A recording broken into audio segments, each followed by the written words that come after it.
BMW M2 versus Porsche Macan Turbo might not strike you as the most obvious rivals to time and compare around a racetrack.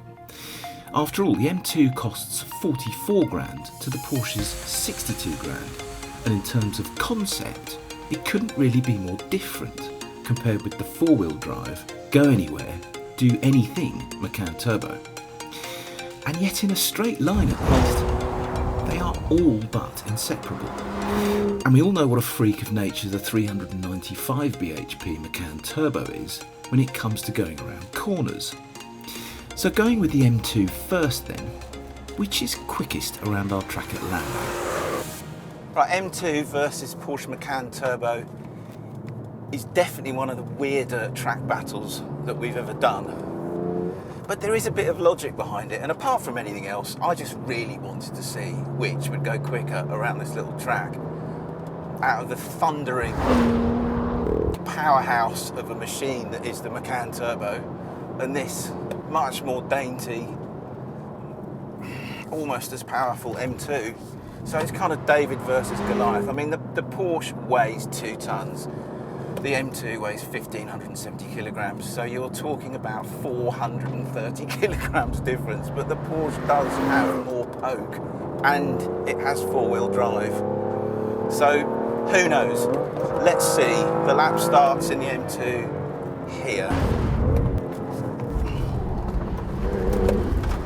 We know all about the M2 already around here, and it's a delight. It really is an absolute delight.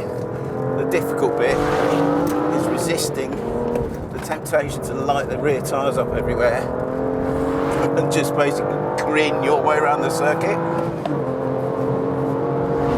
Gosh, it's proper fast down that back straight, it really is. But it's just so nicely composed through that chicane and through this final corner. I can't believe that the Macan will get anywhere near the M2 around here today.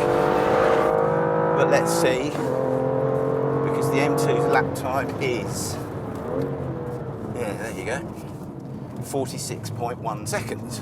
The M2's time of 46.19 seconds is, it must be said, pretty tasty. But does that also mean it's faster than the similarly equipped, more potent, but much heavier Macan Turbo as well? Righty-ho, here we go in the Macan Turbo. I love this thing, I absolutely love this thing. Even though it weighs a couple of tons, it feels a little bit like a wild animal. It's just so fast for an SUV. It's just utterly ridiculously fast. It's got a really good gearbox. Disguises its weight just brilliantly. And the four-wheel drive system. Okay, there's a little bit of understeer. Oh, that's too wide around there a little bit. No, it's all right. It's kind of hung on nicely there. 550 newton meters of torque is what this thing is all about. And the ability to monster any curb. I mean, through a corner like this, you get on the power early enough, it starts to send it to the back wheels. Oh, I don't think it's going to be far off the M2, you know. I really don't. Oh, that's just outrageous. It is slower than the M2, but only by, what's that, four and a bit tenths. So there you have it. The M2 beats the Macan Turbo by just over half a second in the end.